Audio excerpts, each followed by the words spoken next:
الحمدللہ رب العالمین والصلاة والسلام علی سید المرسلین اما بعد فاعوذ باللہ من الشیطان الرجیم بسم اللہ الرحمن الرحیم۔ پڑھیے الصلاة والسلام علیک یا رسول اللہ وعلی آلک واصحابک یا حبیب اللہ۔ الصلاة والسلام علیک یا نبی اللہ وعلی آلک واصحابک یا نور اللہ۔ سرکار دو عالم صلی اللہ تعالی علیہ وسلم کا فرمان عالی شان ہے، اِنَّ لِلَّهِ مَلَائِکَةً سَیَّاحِینَ فِی الْأَرْضِ یُبَلِّغُنِی عَنْ أُمَّتِ السَّلَام۔ آقا فرماتے ہیں زمین پر کچھ فرشتے گھومتے پھرتے ہیں جو میری امت کا سلام مجھ تک پہنچاتے ہیں، یعنی ان فرشتوں کی ڈیوٹی یہ ہے کہ وہ امتی کا سلام بارگاہ رسالت میں پہنچاتے ہیں۔ اچھا، یہ تو عام دنوں کی بات ہے۔ جمعے کے بارے میں روایت ملتی ہے کہ جس کا مضمون ہے کہ اور دنوں کا درود فرشتے مجھ تک پہنچاتے ہیں، اور جمعے کے دن جو درود پڑھا جاتا ہے بنفس نفیس میں خود سماعت کرتا ہوں، یعنی آقا علیہ الصلوۃ والسلام ڈائریکٹلی ہمارا درود سماعت کرتے ہیں۔ ایک اور حدیث پاک کا مضمون ہے کہ جو کوئی شخص جمعہ کے دن 200 بار درود پاک پڑھ لے اس کے 200 برس کے گناہ معاف کر دیے جاتے ہیں۔ اللہ پاک ہمیں کثرت سے درود پاک پڑھنے کی توفیق عطا فرمائے۔ آئیے مل کر محبت کے ساتھ بآواز بلند درود پاک پڑھ لیں۔ صلو علی الحبیب صلی اللہ تعالی علی محمد صلی اللہ علیہ وسلم۔ قرآن مجید فرقان حمید کی پیاری باتیں، قرآن کے پیارے احکام، قرآن جو کہ ہم سب کے لیے راہ ہدایت ہے۔ ہم کوشش کرتے ہیں کہ قرآن کریم کے حوالے سے ہی کچھ بات کیا کریں، کچھ آیتوں کو سمجھا کریں اور اللہ کے پیغام کو سمجھا کریں۔ قرآن مجید ایک ایسی کتاب ہے جو ہمارے لیے راہ نجات بھی ہے، راہ ہدایت بھی ہے، گائیڈ لائن بھی ہے، اور وہ باتیں جو ہم اپنی عقل سے، اپنے یوں سمجھیے کہ جو اسباب ہیں اس سے جہاں تک رسائی نہیں ہوتی، قرآن اس سے آگے کی رہنمائی عطا فرماتا ہے۔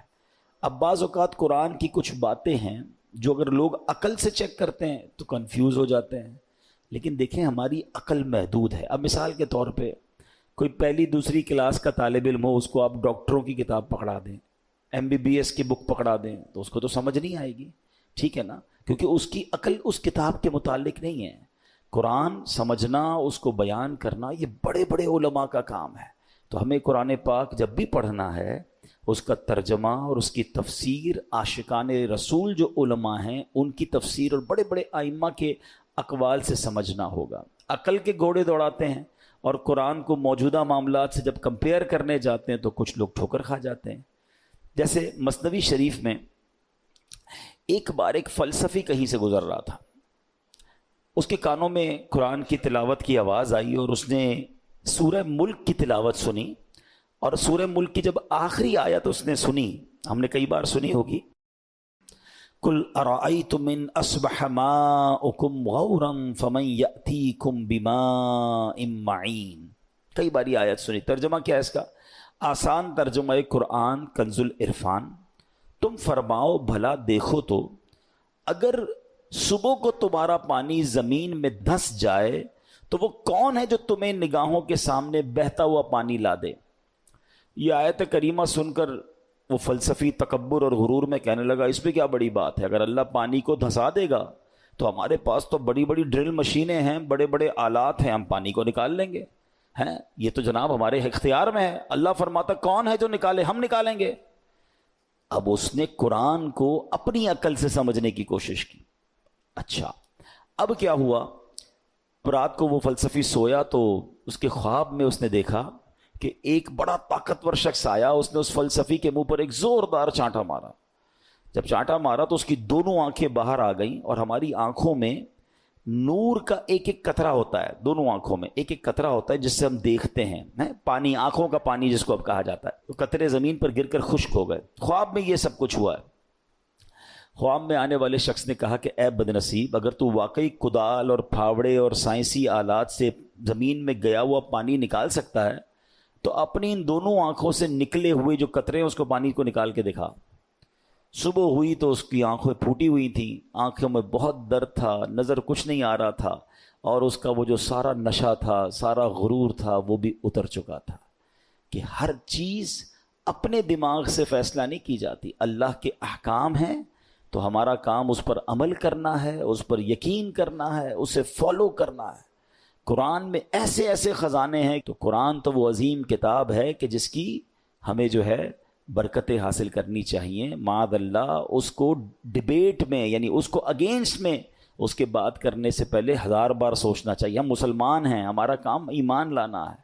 شاعر کہتے ہیں نا، کسی کو تاج وقار بخشے، کسی کو ذلت کے غار بخشے، جو سب کے ماتھے پہ مہر قدرت لگا رہا ہے وہی خدا ہے۔ ہمیں اللہ کریم کے ہر فرمان پر بلا چوں چراں رب کریم عمل کرنے کی اور یقین کرنے کی توفیق عطا فرمائے۔ اچھا، اسی طرح قرآن مجید فرقان حمید میں اللہ کریم کی، چونکہ اس میں باتیں ہیں، رب عز و جل کا ذکر ہے، اور اس میں ہمیں الحمدللہ اچھے طریقے سے ایمان بھی لانا ہے۔ یہاں ہمیں ایک اور بات بھی سمجھنا ہوگا کہ ہمارے اسلاف نے جب قرآن کریم فرقان حمید کو پڑھا تو پڑھنے کے بعد اس کے اندر ہم نے کتنا عمل کیا؟ اول تو ہم پڑھتے نہیں ہیں، پڑھتے ہیں تو عمل نہیں کرتے۔ ہمارے بزرگان دین نے کیسا عمل کیا؟ قرآن مجید کی ایک آیت تھی، ایک بڑی کمال کی آیت ہے، اور اس آیت نے ہزاروں، میں کہوں کہ بہت سارے لوگوں کی زندگی میں زبردست انقلاب برپا کر دیا۔ صرف ایک آیت ہے۔ آیت کیا ہے؟ الم یأن للذین آمنوا ان تخشع قلوبہم لذکر اللہ۔ 27واں پارہ ہے، سورہ حدید ہے، آیت نمبر 16 ہے۔ اس ایک آیت میں اتنا گہرا میسج ہے۔ اس کی میننگ کیا ہے؟ معنی یہ ہے، کیا وقت نہیں آیا ان لوگوں کے لیے جو ایمان لائے کہ جھک جائیں ان کے دل اللہ کی یاد کے لیے؟ یعنی جھنجھوڑا گیا ہے، بھی وقت نہیں آیا کہ توبہ کرو اور اللہ کی طرف جھک جاؤ؟ اب دیکھیں، جس کے دل پہ اثر ہونا ہوتا ہے کیسا ہوتا ہے، جو پاکیزہ دل اللہ پاک جن کے دلوں پر قرآن کا اثر ڈالتا ہے کیسا ہوتا ہے، کہ حضرت فضیل بن عیاض رحمت اللہ تعالی علیہ، یہ بہت بڑے اللہ کے ولی گزرے ہیں، مگر شاید بہت کم لوگوں کو پتا ہوگا کہ توبہ سے پہلے یہ بہت بڑے ڈاکو تھے، اور اتنے خطرناک ڈاکو تھے کہ محلے والے، علاقے والے، شہر والے ان سے ڈرا کرتے تھے۔ آپ نے قرآن مجید کی ایک آیت پر عمل کیا۔ ہوا کیا کہ ایک بار آپ قافلے کے ساتھ کہیں جا رہے تھے، قافلے میں ایک شخص جو تھا تلاوت قرآن کر رہا تھا، اور اس نے یہ آیت پڑھ دی۔ آیت کیا ہے؟ الم یأن للذین آمنوا ان تخشع قلوبہم لذکر اللہ۔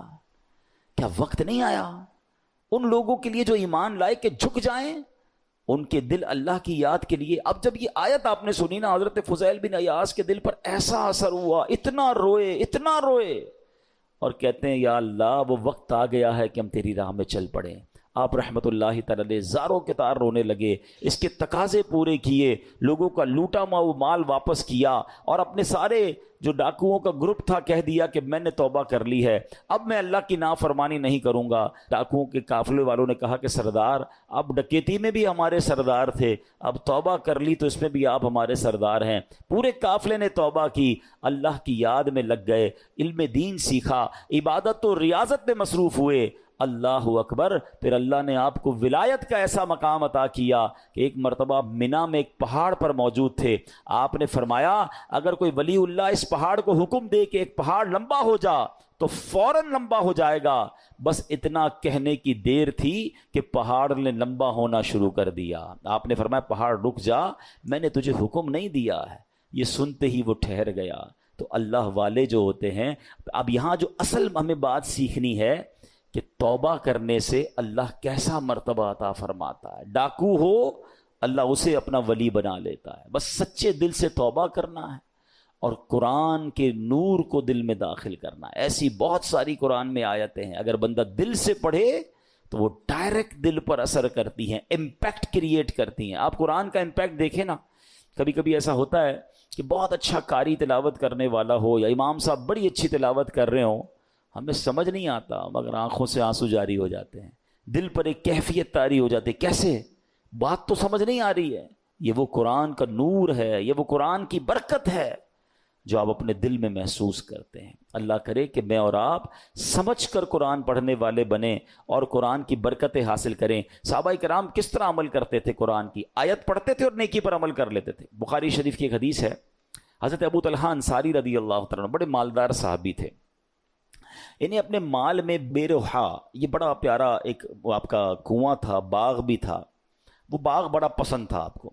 تو بے روحا نامی باغ انہیں بڑا پسند تھا. تو قرآن کی آیت نازل ہوئی، لن تنالوا البر حتى تنفقوا مما تحبون. یہ چوتھے پارے کی پہلی آیت ہے. اب دیکھیں اس ایک آیت میں میسج کتنا ہے. 6600 سے زیادہ آیتوں میں کیا کیا خزانے ہوں گے. میں نے آپ کو ابھی ایک آیت سنائی جس نے حضرت فضیل بن ایاس کو بدل دیا.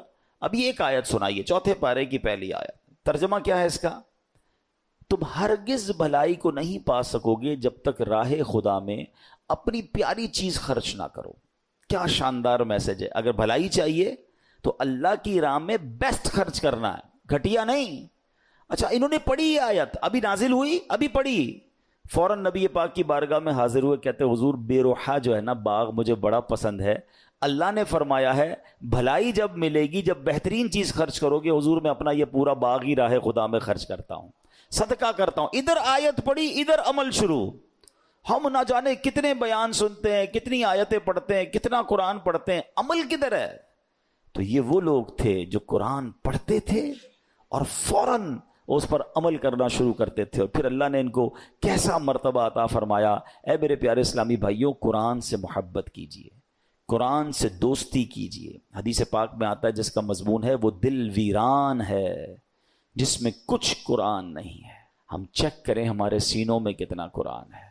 میں آج آپ کو ایک ایسی روایت سنانے جا رہا ہوں کہ جب بھی پڑھتے ہیں نا یا اس کو سنتے ہیں، کہتے ہیں نا وہ رونگٹے کھڑے ہو جاتے ہیں. یہ تورات شریف میں روایت ہے کہ اللہ پاک ارشاد فرماتا ہے، اے میرے بندے کیا تجھے مجھ سے حیا نہیں آتی کہ تو راستے میں چل رہا ہوتا ہے، تیرے پاس اپنے کسی بھائی کا خط آتا ہے تو تو راستے سے ہٹ جاتا ہے، بیٹھ کر اس کے ایک ایک حرف کو غور سے پڑھتا، یہاں تک کہ اس کا کوئی لفظ نہیں چھوڑتا، جبکہ میری کتاب میں نے تیری طرف نازل کی. دیکھ اس میں تیرے لیے کتنی تفصیل ہے، میں نے کتنی بار تجھے سمجھایا تاکہ تو اس پہ غور کرے، پھر بھی تو اس سے منہ پھیرتا ہے. کیا میرا مرتبہ تیرے نزدیک تیرے بھائیوں سے بھی کم ہے؟ اب آج کے دور میں ذرا سمجھیے گا، ہم کہیں جائے بلکہ نماز پڑھ رہے ہو، ابھی مسجد میں ہمارے موبائل پر میسج آیا، میسج آنے کی ٹیون آئے، بیل بجے، واٹس ایپ آیا ہے، پتہ چل گیا ہے. اب دل میں خیال آنا شروع ہوگا، پتہ نہیں کس کا ہوگا، کیا لکھا ہوگا، کیا پیغام ہوگا. جلدی سے موبائل نکالو، چیک کرو، مس نہ ہو جائے. کال آئی ہے فوراً دیکھیں گے کس کی آئی ہے. غور کیجئے، اللہ فرما رہا ہے کتنی حقیقت بات ہے کہ ہم مسجد میں، نماز میں، سفر میں، ٹریول میں میسج آئے چھوڑتے نہیں. یہی تو بات تورات میں فرمائی نا کہ تیرے بھائی کا تیرے پاس خط آیا، پیغام آیا تو اس راستے سے رک جاتا ہے، ایک ایک حرف بغور پڑتا ہے. اور میں نے جو تجھ پر کتاب نازل کی تیرے پاس اس کے لیے ٹائم نہیں ہے. کتنی ہدایت کی باتیں ہیں، کتنا تجھے اس میں سمجھایا ہے، کتنا تجھے بتایا ہے. پھر اگلا جملہ جو آخری جملہ ہے نا وہ ہلا دیتا ہے کہ رب فرماتا ہے کہ میرا مرتبہ تیرے نزدیک تیرے بھائیوں سے بھی کم ہے، ہماری فیملی سے بھی کم. ہمارے پاس اللہ کا مرتبہ ہو گیا معاذ اللہ. فیملی کا میسج مس نہیں کرتے، باس کا میسج مس نہیں کرتے، دوستوں کا میسج مس نہیں کرتے، رات کو آدھی رات کو اٹھ کر بھی موبائل چیک کرتے ہیں. قرآن بھی تو میسج ہے نا، اور اللہ کا میسج ہے، راہ نجات ہے، راہ ہدایت ہے، کتنے خزانے ہیں ہمارے لیے. اچھا میں اور آپ واٹس ایپ پڑھیں، ہر واٹس ایپ پڑھنے کا تو ثواب نہیں نا، قرآن جتنا پڑھے ثواب ہے، ہر لفظ پر ثواب ہے. اور برکتیں کیسی ہیں، اللہ اکبر اللہ اکبر. ایک صحابی ہیں حضرت ثابت بن قیس، ان کا گھر جو ہے رات کے وقت ان کا گھر ایسے چمکتا تھا جیسے روشن چراغ چمکتا ہے. اس زمانے میں تو بجلی کا انتظام نہیں تھا، تو لوگوں نے نبی پاک سے تذکرہ کیا کہ حضور ثابت بن قیس کا گھر پورے محلے میں چمکتا رہتا ہے چراغ کی طرح. تو نبی پاک نے پتہ کیا فرمایا، ثابت بن قیس ضرور رات کو سورہ بقرہ کی تلاوت کرتے ہوں گے. صحابہ نے آ کے پوچھا کیا ایسا ہی ہے؟ کہتے ہاں میں روز رات کو سورہ بقرہ کی تلاوت کرتا ہوں. یعنی اب غور کریں کہ قرآن پڑھنے پر ثواب، برکتوں کا نزول، فرشتوں کا نزول. ہدایت الگ مل رہی ہے, گائیڈنس الگ مل رہی ہے, but we have no time to read Quran and have no time to understand Quran. لیکن جو میسیجز آ رہے ہیں, جو ای میلز آ رہی ہیں, جو واٹس ایپ آ رہے ہیں, سب پڑھ رہے ہیں, سب دیکھ رہے ہیں, مس نہ ہو جائے. کتنی بڑی بات ہے کہ اللہ کے پیغام کے لیے وقت نہیں ہے. ہم مسلمان ہیں, ہم کیا یہ جواب دے سکیں گے قیامت کے دن کہ اللہ بڑا بیزی تھا, ٹائم نہیں تھا, بیزی لائف تھی, فیملی لائف تھی؟ نہیں میرے پیارے اسلامی بھائی, اس کو محسوس کیجئے. اب میں ایک اور لاجک کے ذریعے سمجھاتا ہوں, پھر میں قرآن کی اس آیت کی طرف آؤں گا جو آج میرا ٹاپک ہے. اللہ کرے کہ قرآن سے محبت کسی طرح بڑھ جائے اور ہم روز قرآن پڑھنے والے بنیں. آپ میں سے بہت سارے مجھے ایسے چہرے نظر آ رہے ہیں کہ جو بزنس مین بھی ہیں, اپنے اپنے کاروبار میں باس کی حیثیت رکھتے ہیں, یا مینیجر ہیں, یا ایچ او ڈی ہیں. ہم کیا کرتے ہیں نارملی رات کو سونے سے پہلے ہم اپنے مینیجر کو, اپنے امپلائی کو کچھ میسیجز کرتے ہیں کہ بیٹا صبح اٹھ کے یہ کام کر لینا, یہاں سے چیک اٹھا لینا, فلاں فائل وہاں دے دینا, بینک میں یہ پیسے ڈلوا دینا. 5 7 8 کام دے کے آپ فری ہو گئے. آپ کو پتا ہے اب جب میں اٹھ کر کھانا وانا کھا کے بریک فاسٹ کر کے آفس پہنچوں گا یہ سارے کام ہو گئے ہوں گے, کیونکہ اس کی ڈیوٹی یہی ہے. اب ایک دن آپ صبح اٹھے اور آپ نے فون کیا کہ میں نے آپ کو کام دیے تھے وہ سارے ہو گئے. وہ کہے کہ سر وہ آپ کا میسج نہیں سن سکا. مجھے بتائیں آپ کا کیا رپلائی ہوگا؟ اور اگر بڑے اہم کام, بڑے امپورٹنٹ کام آپ نے دیے ہوں اور وہ آپ کو یہ جواب دے دے کہ ٹائم گزر گیا بینک کا, وہ جو فیس جمع کروانے کا ٹائم تھا وہ ختم ہو گیا ہے, آج چالان جمع کرانے کی آخری ڈیٹ تھی وہ ختم ہو گئی, اور بندہ آپ کو جواب یہ دے میں نے سنا ہی نہیں آپ کا پیغام, بتائیں آپ کا کیا جواب ہوگا؟ آپ کتنا ناراض ہوں گے کہ تمہاری ڈیوٹی تھی, تمہاری تو جاب ہی یہی تھی کہ میرا میسج سنتے. تمہیں پتہ ہے کتنا نقصان ہو گیا, کتنا شاؤٹ کریں گے آپ, کتنا ناراض ہوں گے. آپ کا کوئی میسج نہ سنے آپ کو برا لگتا ہے.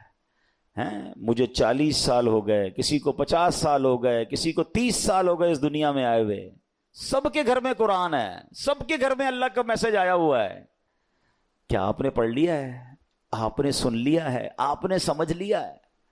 سوچیں, اللہ کی بارگاہ میں اگر اللہ ناراض ہو گیا تو ہم کدھر جائیں گے؟ نہ کریں ایسا. یا تو ایسا ہوتا نا کسی بھی چیز کا ٹائم نہیں ہے, سب چیزوں کا ٹائم ہے. سوشل میڈیا کا ٹائم ہے, فیملی کے لیے ٹائم ہے, کھانے پینے کا ٹائم ہے, نوکری کا ٹائم ہے, گھومنے پھرنے کا ٹائم ہے, دوستوں میں جانے کا ٹائم ہے. اب تو جم ٹائم نیا آ گیا ہے جناب, جم ٹائم ہے, واکنگ ٹائم ہے, سب ٹائم ہے آپ کے پاس. افسوس یہ ہے کہ قرآن ٹائم نہیں ہے. سوچئے, یہ قرآن سے دوری اچھی نہیں ہے.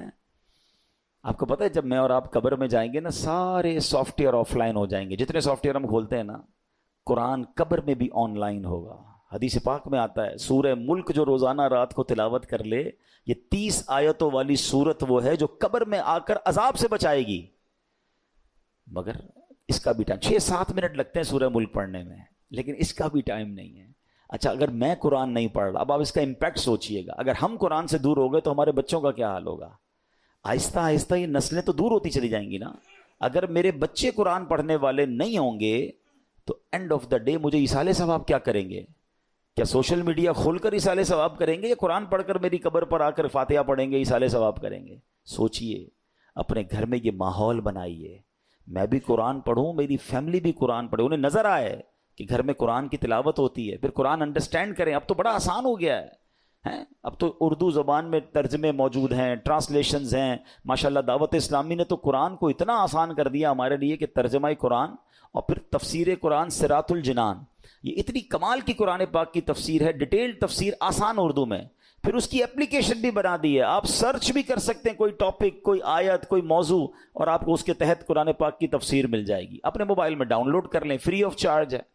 اتنا کچھ کر دیا. پھر تفسیر قرآن صراط الجنان کو آڈیو ریکارڈ بھی کر دیا کہ اگر کوئی بندہ چاہتا ہے کہ میں جناب صرف سنتا جاؤں, میرے پاس ٹائم نہیں ہے پڑھنے کا, نگاہوں کا مسئلہ ہو جاتا ہے, بعض لوگوں کو پڑھنے میں تکلیف ہوتی ہے, تو اب روز کا آدھا گھنٹہ, 20 منٹ, 15 منٹ تفسیر قرآن سن لیں اسی اپلیکیشن سے, آڈیو سن لیں, تو انشاءاللہ آپ انڈرسٹینڈ کریں گے. اور یہ وہ پیغام ہیں جو ہمیں انشاءاللہ بہت کچھ سکھائیں گے.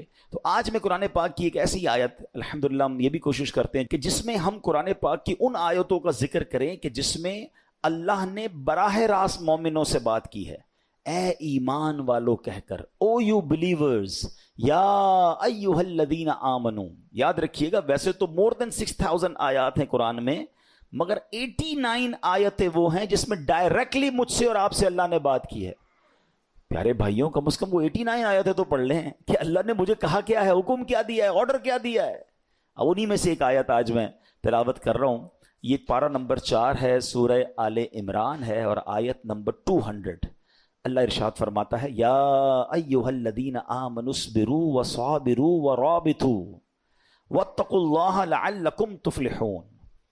ترجمہ قرآن، اے ایمان والو صبر کرو اور صبر میں دشمنوں سے آگے رہو، اور اسلامی سرحد کی نگہبانی کرو، اور اللہ سے ڈرتے رہو اس امید پر کہ تم کامیاب ہو جاؤ. اس میں 2-3 بڑے پیارے میسج ہیں. اس آیت میں ارشاد فرمایا، اے ایمان والو نیکیاں کرنے، گناہوں سے بچنے کی مشقت، دنیاوی مصیبتوں اور آفتوں پر صبر کرو، اور جنگ کی سختیوں کے موقع پر صبر کرنے میں کفار پر غالب رہو. صبر و استقامت میں ان سے کمتر ثابت نہ ہونا، اور اسلامی سرحد پر اپنے جسموں اور گھوڑوں کو کفار سے جہاد کے لیے تیار رکھو. اللہ تعالیٰ کی اطاعت پر کمر بستہ رہو، اور تمام احوال میں اللہ تعالیٰ سے ڈرتے رہو، اور اس امید پر کہ تم جہنم سے نجات پا کر جنت حاصل کرنے میں کامیاب ہو جاؤ. اب یہاں میرے پیارے اسلام میں کچھ الفاظ کے ذرا تفصیل سے معنی. صبر اور مصابرہ کا معنی، صبر کا معنی ہے نفس کو اس چیز سے روکنا جو شریعت اور عقل کے تقاضوں کے مطابق نہ ہو، اور مصابرہ کا معنی ہے دوسروں کی ایذا رسانیوں پر، کوئی تکلیف پہنچائے تو اس پر صبر کرنا. یاد رہے صبر کی 3 قسمیں ہیں. نیکیوں میں صبر، جیسے بعض اوقات انسان نیکی کرتا ہے تو اس کو تکلیف ہوتی ہے، مشکل ہو رہی ہوتی ہے، فجر کے لیے اٹھنا ہے، نیکی کی دعوت دے رہا ہے تو کوئی مخالفت کر رہا ہوتا ہے، دین کا کام کر رہا ہوتا ہے تو رکاوٹیں آ رہی ہوتی ہیں. تو نیکی کرنے میں جو تکلیف ہو اس پر صبر کرنا، یہ ایک صبر کی قسم ہے. دوسرا، ممنوعات سے بچنے کی مشقت پر صبر، جیسے گناہ کرنے کو جی چاہ رہا ہے، گناہ کرنا آسان ہو گیا ہے، موقع مل رہا ہے، اور انسان اب کوئی روکنے والا بھی نہیں ہے، اب وہ صبر کر رہا ہے، اب وہ اپنے آپ کو روک رہا ہے. مال آگے آ رہا ہے، حرام روزی نظر آ رہی ہے، چانس مل رہا ہے، چوری کرنے کا چانس مل رہا ہے، دھوکہ دینے کا چانس مل رہا ہے، ایک ڈیل آئی ہے جناب جس میں بڑے پیسے ہیں، تھوڑا سا گڑبڑ کرنی ہے، یہ صبر کرنا ہے. یہ صبر اللہ کو بڑا پسند ہے. ہاں، اس پر صبر کرنا یہ بھی صبر کی قسم ہے. اور آپ نے قرآن کی وہ آیت یاد رکھنی ہے کہ ان اللہ مع الصابرین، اللہ صبر کرنے والوں کے ساتھ. ہم لوگ بعض اوقات سمجھتے ہیں کہ جو مار پڑتی ہے، جھگڑا ہوتا ہے، بیماری ہو جاتی ہے، اسی پر صبر. یقیناً یہ بھی صبر کی ایک قسم ہے. تیسری قسم بھی یہی ہے کہ دنیا کی مصیبتوں اور آفتوں پر صبر کرنا. لیکن جو پہلی 2 قسمیں ہیں نا، یہ بھی صبر ہی ہے، اور بڑا کمال کا صبر ہے کہ نیکی کرنے میں مشکل ہو رہی ہے، بندہ صبر کر رہا ہے مگر نیکی کیے جا رہا ہے. بعض اوقات روزہ رکھتے ہیں، تکلیف ہوتی ہے، مشقت والا کام بھی ہے، پھر بھی روزہ رکھ رہے رمضان کا، صبر کر رہے ہیں نا، یہ بھی صبر کرنے والا ہے. گناہ کا موقع مل رہا ہے، گناہ نہیں کر رہا، رک رہا ہے، یہ بھی صبر کرنے والا ہے. تکلیف آ گئی، آفت آ گئی، مصیبت آ گئی، اللہ کی رضا پر راضی ہے، صبر کر رہا ہے، یہ بھی صبر کرنے والا ہے. اچھا، اب اس میں ورابطو، قرآن میں ایک اور لفظ ذکر ہوا اس آیت میں. اس لفظ کے مفہوم پر مفسرین نے کافی تفصیلی کلام کیا، جس کا خلاصہ یہ ہے کہ لفظ ورابطو کے 2 معنی ہو سکتے ہیں. سرحد پر اپنے جسموں اور گھوڑوں کو کفار سے جہاد کے لیے تیار رکھو. نمبر 2، اللہ تعالیٰ کی اطاعت پر کمر بستہ رہو. تو جو لوگ سرحدوں کی، اسلامی سرحدوں کی حفاظت کرتے ہیں، اپنی جان جوکھوں میں ڈالتے ہیں، شہید ہو جاتے ہیں، اپنا سب کچھ لٹا دیتے ہیں، ان کے بڑے مرتبے قرآن میں بیان ہوئے، اور اس کی تو بڑی فضیلتیں ہیں. سبحان اللہ. یاد رکھیے کہ اسلامی ملک کی بقا، مسلمانوں کی حفاظت، دین کی سربلندی، اسلام کی قوت کا اظہار، لوگوں کے حقوق کا تحفظ، پیغام الہی کے لیے تبلیغ، کفر کی راہ میں رکاوٹ اور اس کی روک تھام میں اسلامی ملک کی سرحدوں کی حفاظت کا بہت عمل دخل ہے. حضرت سہل بن سعد ساعدی رضی اللہ تعالیٰ عنہ فرماتے ہیں کہ سرکار دو عالم علیہ الصلوۃ والسلام نے ارشاد فرمایا، راہ خدا میں ایک دن سرحد کی نگہبانی کرنا دنیا و ما فیہا سے بہتر ہے. یعنی دنیا اور اس کے اندر جو کچھ ہے وہ سب سے بہتر یہ ہے کہ اللہ کی راہ میں اسلامی سرحدوں کی حفاظت کی جائے. تو اخلاص کے ساتھ جو یہ کام کرتے ہیں وہ ان کے بڑے مرتبے ہوتے ہیں.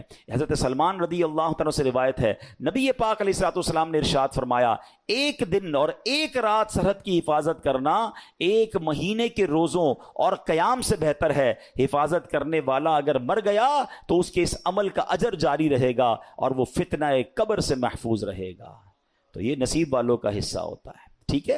اب ہم نے دو باتیں اس آیت سے سیکھی کہ ایک صبر کرنا ہے، مصیبت آئے تو صبر کرنا ہے، نیکیاں مشکل لگ رہی ہیں پھر بھی نیکیاں کرنی ہے، فرض پورا کرنا ہے، صبر کرنا ہے، اور اسی طرح گناہ کرنے کا موقع مل رہا ہے، چانس مل رہا ہے، بڑھ کر گناہ آ رہا ہے، اپنے آپ کو روکنا ہے، صبر کرنا، یہ سب صبر میں شامل ہے۔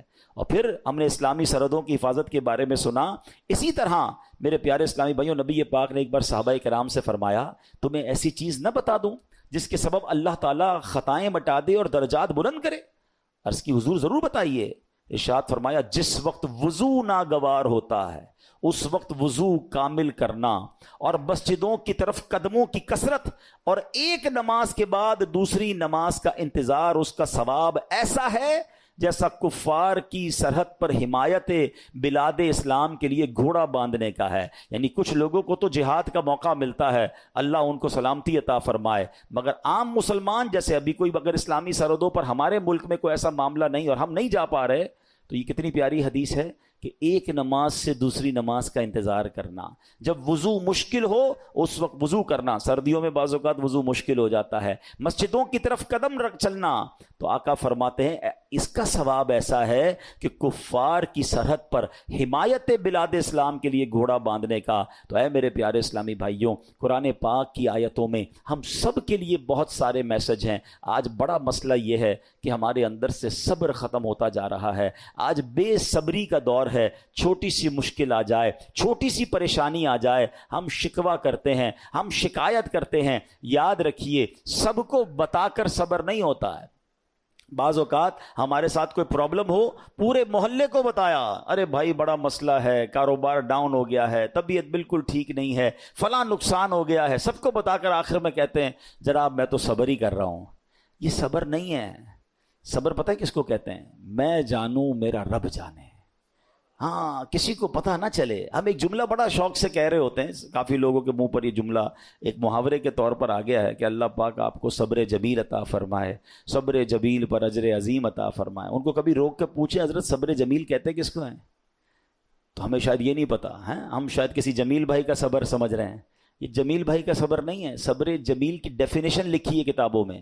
صبر جمیل یہ ہے کہ دو بندے ہوں، ایک پریشان ہے اور ایک بالکل خوشحال ہے، آپ کو دونوں کو دیکھ کر پتہ نہ چلے کہ پریشان کون ہے، میرا چہرہ بھی نہ بتائے۔ اچھا ہم زبان سے نہیں بتاتے، چہرے سے پتہ چل جاتا ہے، بھائی خیر تو ہے آج آپ کی طبیعت، آپ کا منہ اترا ہوا ہے، تو ہاں بس یار وہ فلاں مسئلہ ہو گیا فلاں، نہیں، کسی کو پتہ ہی نہ چلے۔ صبر یہ جو جس صبر کو سبحان اللہ جس کی برکتیں ہیں نا، پھر دیکھیں غیب سے کیسے مدد آتی ہے۔ وہ نعت کا شعر سنا ہوگا نا، کسی کا احسان کیوں اٹھائیں، کسی کو حالات کیوں بتائیں، تم ہی سے مانگیں گے تم ہی دو گے، تمہارے در سے ہی لو لگی۔ ہم اچھا مجھے ایک بات بتائیں، میں اپنی بیماری کسی کو بتا دوں، کیا وہ علاج کر دے گا؟ میرا نقصان ہو گیا کاروبار میں، اس کو بتاؤں گا کیا پیسے دے دے گا؟ ملنا کچھ نہیں ہے، صبر کا ثواب جا رہا ہے۔ تو اللہ کرے کہ یہ بات سمجھ آ جائے کہ ہم پراپر صبر کرنے والے بنے۔ ہے بات بڑی گہری لیکن عقل مند لوگ پک کر لیں گے۔ حضرت رابعہ بصریہ رضی اللہ تعالیٰ عنہ نے، بڑی ولیہ تھیں، بڑی کمال کی خاتون تھیں، ان کے قریب سے ایک شخص گزرا، اس کے سر پر پٹی بندھی ہوئی تھی۔ تو حضرت رابعہ بصریہ نے پوچھا کیوں پٹی باندھی ہے؟ کہتے ہیں سر میں درد ہے، بیمار ہوں اس لیے پٹی باندھی ہے۔ آپ نے پتہ کیا کہا؟ کیا کبھی صحت کی پٹی بھی باندھی تھی؟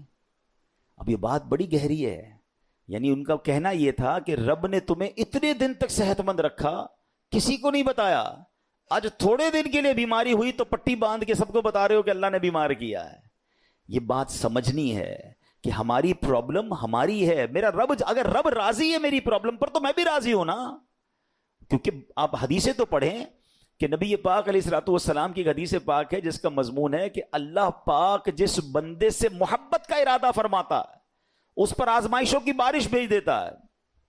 اب بڑی اہم بات ہے کہ محبت بھی ہو رہی ہے اور آزمائشیں بھی آ رہی ہیں۔ حدیث کا اگلا حصہ اس کو کلیریفائی کرتا ہے کہ حدیث پاک کا مضمون ہے کہ رب کی رضا یہ ہے کہ میرے بندے سے دنیا میں جو خطائیں ہو گئی ہیں میں آزمائشیں بھیجوں، یہ صبر کرے، اس کے گناہ معاف ہو جائیں، اب میرے پاس آئے تو گناہوں سے پاک ہو کر آئے، میں اسے اپنی جنت میں داخل کر دوں۔ تو آزمائشیں تو میرے گناہ معاف کروانے آئی تھیں، اور ہم ہیں کہ ان آزمائشوں پر واویلا مچا رہے ہیں، لوگوں کو بتا رہے ہیں، شکوے کر رہے ہیں، بعض اوقات تو زبان سے جملے ایسے کہہ دیتے ہیں جو اللہ کی بارگاہ میں ناراضی کا سبب بنتے ہیں۔ نہیں میرے پیارے اسلامی بھائیوں، ہمیں یہ غور کرنا چاہیے کہ جس رب نے ساری زندگی چھاؤں میں رکھا ہے، اگر کچھ دن دھوپ کے آئے ہیں تو صبر سے گزارنا ہے۔ یہ امتحان ہے، قرآن میں رب نے فرمایا نا، وہی بات والی بات ہے، قرآن پڑھیں نا، اللہ فرماتا ہے وَلَنَبْلُوَنَّكُمْ بِشَيْءٍ مِّنَ الْخَوْفِ وَالْجُوعِ وَالنَّقْصٍ مِّنَ الْأَمْوَالِ وَالْأَنفُسِ وَالثَّمَرَاتِ وَبَشِّرِ الصَّابِرِينَ۔ اللہ نے تو لسٹ بھی دے دی ہے، ہم ان قریب تمہیں آزمائیں گے، بھوک سے مال کم ہو جائیں گے، بیمار ہو جاؤ گے، خوف آ جائے گا، پرابلمز آئیں گی، مگر آگے کیا فرمایا؟ وَبَشِّرِ الصَّابِرِينَ، خوشخبری ہے صبر والوں کے لیے۔ الَّذِينَ إِذَا أَصَابَتْهُمْ مصیبہ، جب وہ مصیبت میں گرفتار ہو جاتے ہیں، قالوا انا للہ وانا الیہ راجعون، کہتے ہیں ہم اللہ ہی کا مال ہے، اللہ ہی کی طرف لوٹ کر جانا ہے۔ تو اللہ قرآن کی اس آیت کے صدقے ہمیں صبر کرنے والا بنا دے۔ صبر کا اجر اتنا بڑا ہے، اتنا بڑا ہے، یہ مصیبتیں پریشانیاں گناہوں کو معاف کروانے، درجات کو بلند کرنے آتی ہیں۔ اللہ صبر کی دولت نصیب فرمائے، آمین بجاہ النبی الامین صلی اللہ علیہ وسلم۔